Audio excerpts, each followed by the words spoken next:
Bienvenidos a Propiedad Privada. Soy Laura Camejo junto a Diego Molina. Hola Laura, ¿cómo estás? Muy bien. Bueno, es un programa que vamos a hablar, ¿sabes de qué? ¿De qué? Del testamento de Gardel. Ah, bueno. Y del testamento en sí. Vamos a sacar todas las dudas con el doctor Navas de cómo es un testamento, cómo podemos disponer para después de nuestra vida. Así que vamos a sacar todas las dudas de un tema que siempre es importante conocer y sobre todo para sacarse todas las dudas a la hora de testar. Bueno, vamos a una pausa para recibir al doctor Raúl Navas.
Héctor, Argentina te necesita. ¿Contamos con vos? ¡Conta conmigo, papá! Quiere que vuelva. Esto es 1-1, Pablo. Hay que convocarlos a todos. Pensá en macro. Luis Ferreira brinda asesoramiento en seguros para escribanos y tecnología aplicada a la autogestión.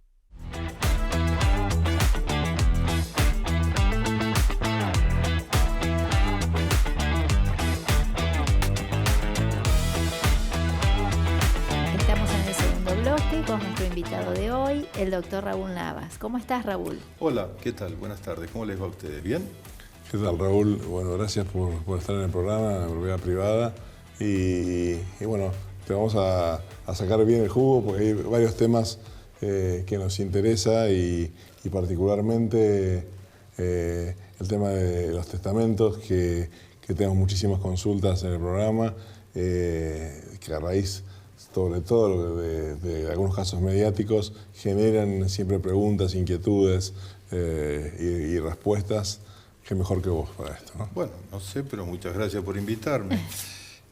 Además habría que decir que no estamos en septiembre y este es el mes del testamento solidario, ¿verdad? Hay una campaña en ciernes que yo creo que ya ha tenido reflejo aquí en el programa, entre UNICEF, el Consejo Federal, distintas de notariado, distintas instituciones, como para utilizar la herramienta para ayudar a los niños y de alguna manera también popularizarla, ¿no? Y terminar con este miedo a pensar qué va a pasar con mis cosas después que yo me vaya, ¿no? Eso es muy cierto lo que vos decís, el miedo a pensar, siempre uno tiene miedo al más allá, miedo a la muerte, miedo a qué va a pasar con mis cosas. Hay muchísimos miedos atrás y para algo que tiene que ver con mucho con algo muy jurídico, pero que también con un gran contenido emocional atrás de una decisión, como cualquier decisión que se toma en la vida, pero más cuando se piensa hacia el futuro, es mejor asesorarse, estar resguardado para para saber realmente qué hacer y quedarse tranquilo, ¿no es así? Sí, sin duda, porque además lo que queda clarísimo es que las cosas van a quedar de este lado, ¿no? Uno del otro lado vaya a saber qué encuentra, o si trasciende, o no hay nada, como creen algunos, o se encuentran con el Creador. Pero lo cierto es que las cosas van a quedar y las cosas van para los vivos, no para los muertos. Claro, y qué mejor que nosotros mismos para disponer lo que queremos que pase con nuestras cosas. Sobre todo, sí, sobre todo esto que sería, entrando así en materia, uno tiene dos caminos para dejarle las cosas a los demás sin contraprestación. Esto sería el gran problema. Dicen, ¿es habitual que la gente dé cosas de onda, podríamos decir? La respuesta es sí, sin duda. Lo que ocurre es que el derecho para esto pone formas, ¿sí? Y diríamos que dentro de los actos formales, que son raros hoy en el derecho contemporáneo, tenemos, si vamos a disponer a título gratuito, vamos a regalar estando vivos, para eso es la donación, que tiene su forma, ¿verdad? Sobre todo la donación de inmuebles. Pero si vamos a regalar, podría ser una linda palabra, ¿no? En vez de disponer, ¿no? A título gratuito. Tenemos el testamento y los dos son formales, digamos. Hay que seguir formas para ello y nada mejor que recurrir a los que saben de forma, que son los escribanos, ¿verdad?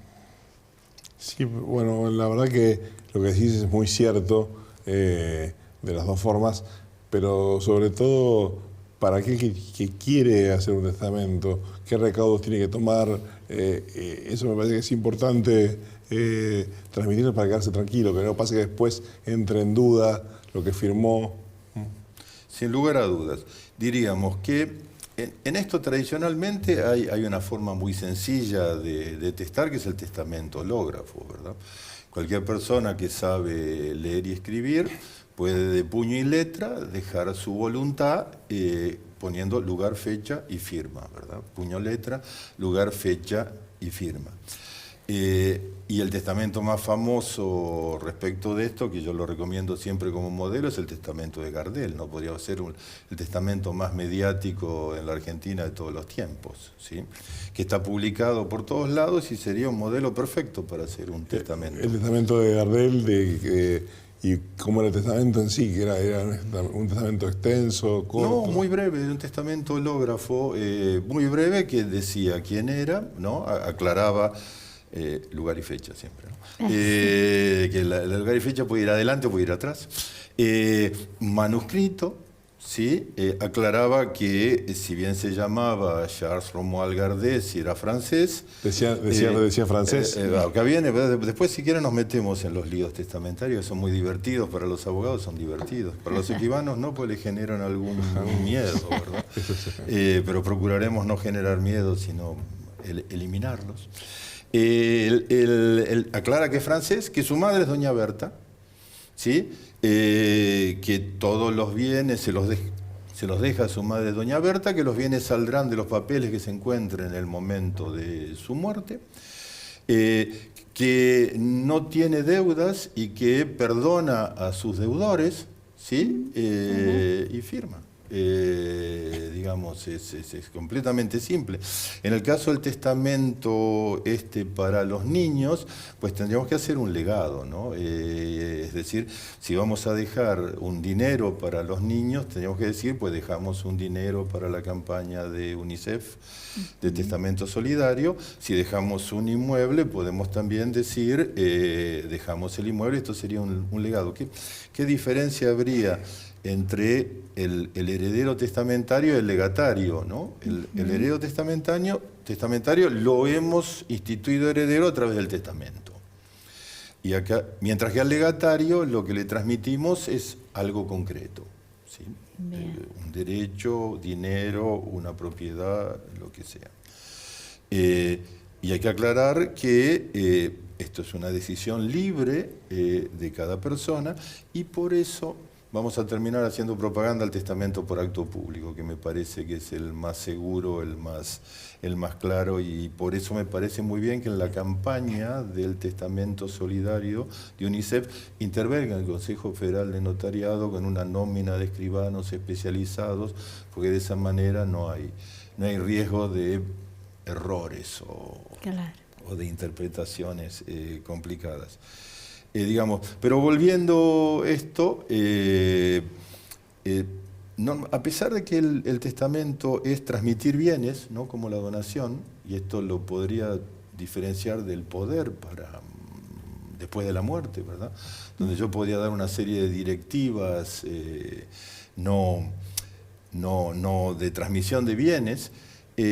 La gente usa desde los tiempos inmemoriales, aprovecha el testamento para quedar en paz con su conciencia, ¿no?, reconocer hijos, hacer legados, dejar cosas para la conciencia, los pobres y qué sé yo. En este caso sería un legado concreto en la campaña esta para los niños. Pero se puede dejar esto. Con lo cual enfrentaremos los mitos. Primer mito, si yo testo, se altera mi sucesión legal. Y yo diría que esto no es así. Hay un mito que tiende a pensar, como en Roma, que yo no puedo morir en parte testado y en parte sin testamento. ¿Sí?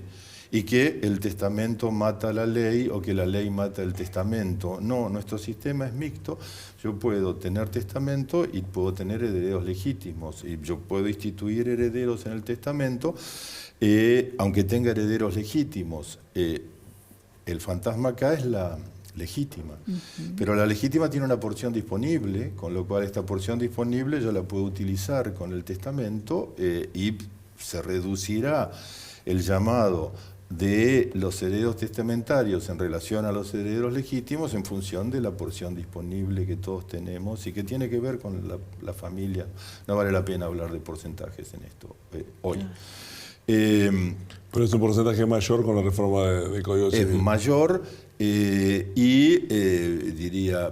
en el caso de que yo tuviera un heredero con alguna disminución, aunque no llegara a ser una incapacidad, tengo un plus de mejora. Por ejemplo, una disminución para moverse. De lo claro, o una discapacidad visual, algo que no llega a transformarlo en alguien sujeto a tutela, curatela o declaración judicial de incapacidad, igual se lo puede mejorar. Y aparece otro mecanismo que para mí es maravilloso, pero no ha tenido demasiado desarrollo en la Argentina todavía, que es el fideicomiso testamentario, ¿verdad?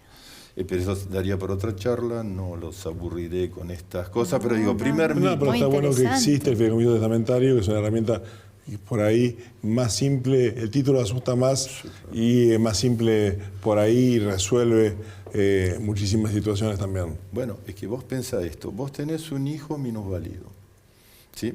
Mientras vos estés a cargo, está fantástico, sabés que lo vas a cuidar. Mientras los hermanos o alguien que decida ayudarlo, está fantástico. Pero la vida de las personas cada vez es más larga y todos sabemos que en este mundo, como dice el tango, ¿no?, las 40, ya que estamos con Gardel, sé que con mucha plata uno vale mucho más. Entonces, si yo puedo dejar un patrimonio de afectación destinado especialmente para la atención de este problema de minusvalía, discapacidad o lo que sea, y lo hago por testamento, pues me aseguro que dentro de lo posible le he puesto el mecanismo más adecuado que yo tengo para protegerlo, ¿verdad? Que ese finalmente es mi inquietud y mi voluntad respecto a utilizar esta figura, ¿no?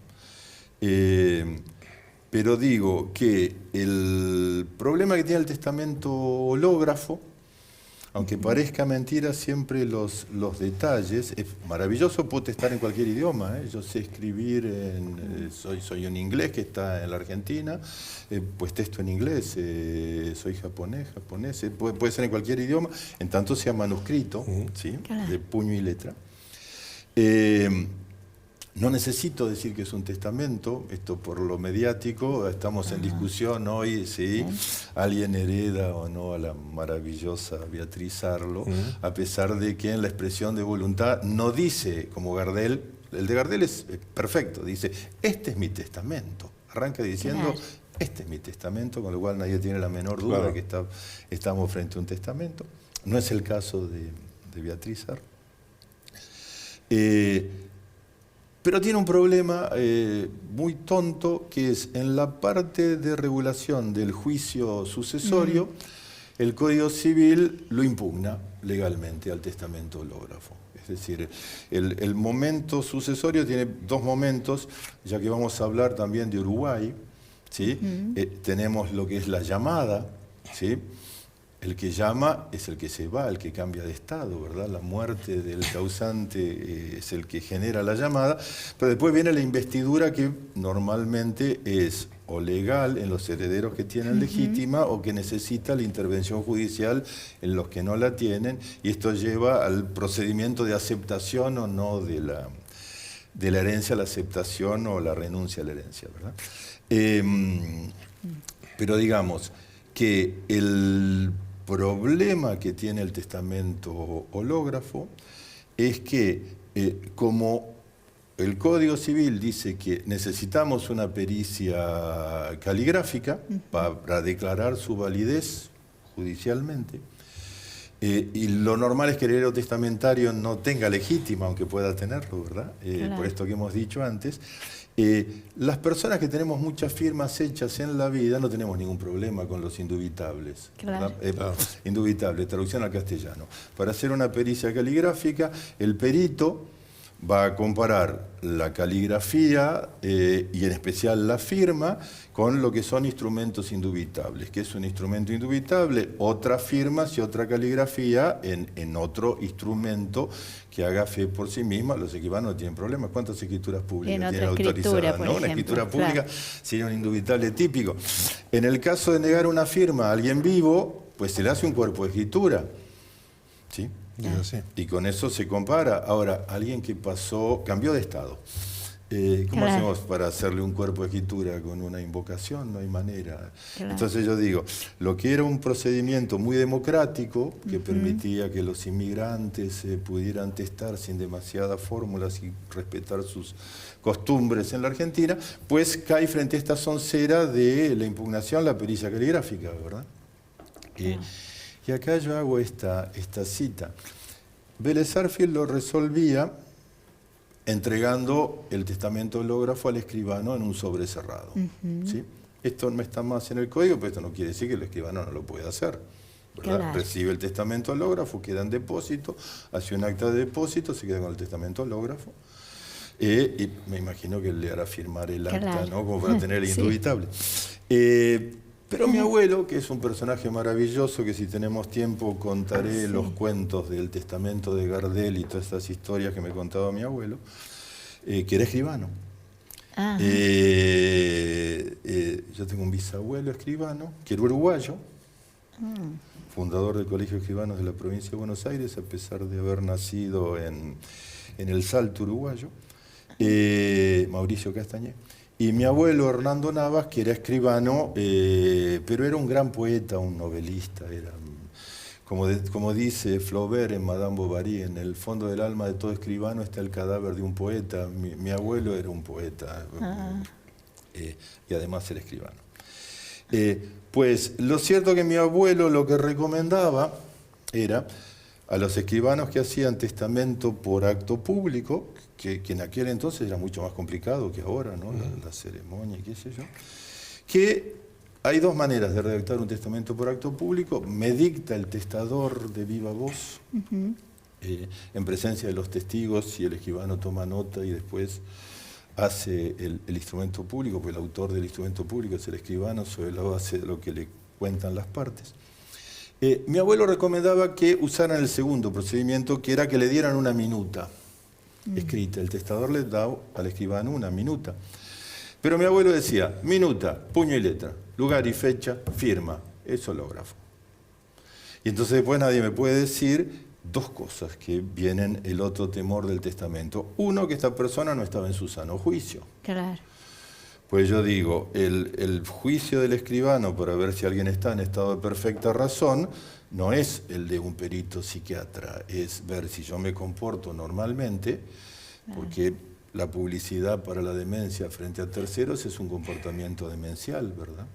Mientras yo esté sentado y hable medianamente en forma correcta, acorde a esta situación, ustedes presumirán que yo estoy en mi sano juicio, aunque todos tenemos un TOC, ¿verdad?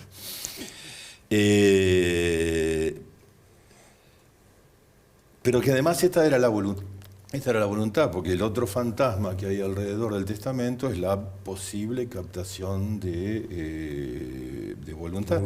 Y yo diría, la presencia del escribano es la garantía de que no hay captación de voluntad, dentro de lo que se puede controlar. Claro. Ahora, ¿usted qué sabe si no recibió por el celular una foto de los nietos entrando al jardincito con una mochila de Barbie, ¿no? Yo digo, a veces las amenazas son de una sutileza espantosa, claro, y el escribano no se puede dar cuenta de esto. Pero digo, dentro de lo que se puede dar cuenta, y concreto el juicio que hace el escribano es que yo entiendo lo que quiero hacer, ¿sí? Y obro en consecuencia. Si yo le traigo una minuta escrita de puño y letra, lugar y fecha, con mi firma, que le dice qué es lo que quiero hacer, y usted no tiene la menor duda que esto es lo que yo quiero hacer, ¿verdad? claro. Y además yo no necesito lenguaje técnico, yo dejo, regalo, quiero que me herede, ¿verdad? El lenguaje no tiene, el que le va a poner el lenguaje técnico es el escribano. Claro. ¿Sí? Y ahí en esto el testamento de Gardel dice, aclara la identidad, ¿sí? Soy francés, soy Carlos Gardel y Charles Romuald Gardés, y mi madre es doña Berta. Todo aclarado en esa simple jugada, ¿sí? Claro, me estoy metiendo con los uruguayos, ¿verdad? Porque claro, dicen, todo puede tener una vuelta, ¿sí? Y si bien hay una partida de nacimiento y una fe de bautismo de Charles Romuald Gardés en Toulouse, nacido el 11 de diciembre, Día del Tango, 11 de diciembre de 1890. Ajá. Hay otra, 11 de diciembre, pero 1887, si no recuerdo mal, nacido en Tacuarembó, provincia oriental del Uruguay, con lo cual casi es una causa nacional uruguaya, el Gardel uruguayo.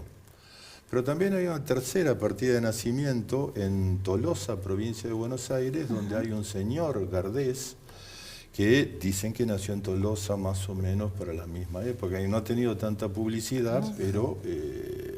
Ahora, lo que es cierto es que la forma de identificación de las personas de la época no es esta precisión milimétrica que tenemos hoy, ¿no? Pero digo, en la Argentina esto es cosa jugada, ¿sí? Hubo una sucesión, el testamento se declaró válido en cuanto a la forma, se mandó a protocolizar como corresponde en un registro notarial y se ejercieron las mandas en función de eso, con lo cual doña Berta hereda primero las cosas. Lo que pasa es que después, y acá viene la doble historia, le cede la herencia a Defino, que era el apoderado que había sido empleado de escribanía y había trabajado en la escribanía del escribano que había hecho la protocolización del testamento. Entonces ahí viene toda la historia de qué pasó, si esto se puede discutir o no. Yo diría, esto no se puede discutir porque ha pasado el tiempo, pero además en esto que yo contaba, el llamado a la herencia con la investidura y la aceptación, después de 10 años de abierta la sucesión, no podemos discutir más otros llamados y otras historias. Y cuando alguien pidió, sobre la base de la partida de defunción de Tacuarembó, que le hicieran un ADN a Gardel, que está en la Chacarita, y a sus supuestos padres que están en Tacuarembó, pues la jueza que intervino en la Argentina dijo, no hay razón para pedir la prueba de ADN ni revolver estas historias extrañas. Qué interesante, qué Con lo cual, atrapante. Con lo cual yo digo, testamento siempre tiene vueltas, opiniones, etcétera, pero de nuevo, el testamento por acto público, bien redactado por un escribano como debe ser y tomando las precauciones del caso, esto resuelve cualquier problema que se pueda generar por el camino. Y de nuevo, me parece que una cosa es la institución de herederos, que hay que tener en cuenta, ¿sí? Y en principio yo puedo dejar a quien quiera, aunque tenga herederos legítimos, algo que esté en alguna de las causales de prohibición legal. El UNICEF no está en ninguna que yo sepa, porque sí los ministros de cultos o los jefes de cultos entran en la prohibición, pero no así las entidades. Puede ser una persona jurídica, además de una persona humana, y es completamente amplia esta posibilidad. Esta charla, la verdad, que daría para más. Yo con lo de Gardel te hubiese preguntado más cosas. Vamos a seguir después del programa que termina. Pero muy interesante.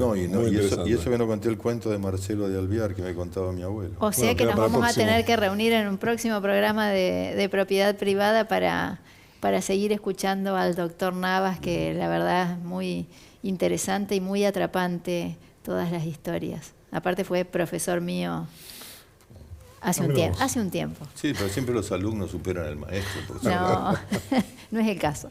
Bueno, gracias Raúl y nos despedimos hasta el próximo programa de Propiedad Privada.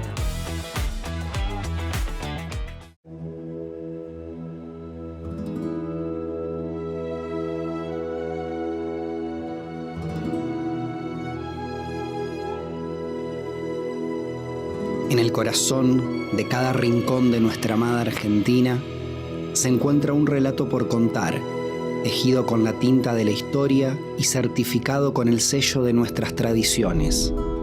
Somos un país de contrastes, de diversidad, de infinitas bellezas que nos maravillan en cada paso que damos.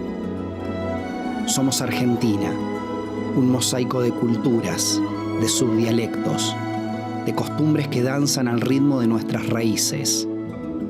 Desde el altivo tango en las calles de Buenos Aires hasta la chacarera del noroeste. En este vasto territorio encontramos un pilar fundamental de nuestra sociedad, el notariado argentino. Guardianes de la ley, garantes de la seguridad jurídica, testigo de nuestros más profundos pactos y compromisos. Con su pluma escriben los capítulos de nuestra historia, sellando la confianza y la honestidad en cada documento. Detrás de cada firma hay sueños que se hacen realidad, promesas que perduran en el tiempo y la certeza de un futuro más seguro. El notariado argentino es el puente que une nuestras voluntades, que resguarda nuestros derechos y que fortalece el tejido social de nuestra nación. En Argentina, cada paisaje, cada palabra, cada gesto nos recuerda que somos parte de algo más grande. En ese camino, el notariado argentino sigue siendo un faro de confianza, de justicia y de esperanza. Porque en nuestro país, la grandeza reside en la nobleza de su gente y en la fortaleza de sus instituciones. Unidos, escribimos juntos la historia de un país lleno de pasión y de futuro.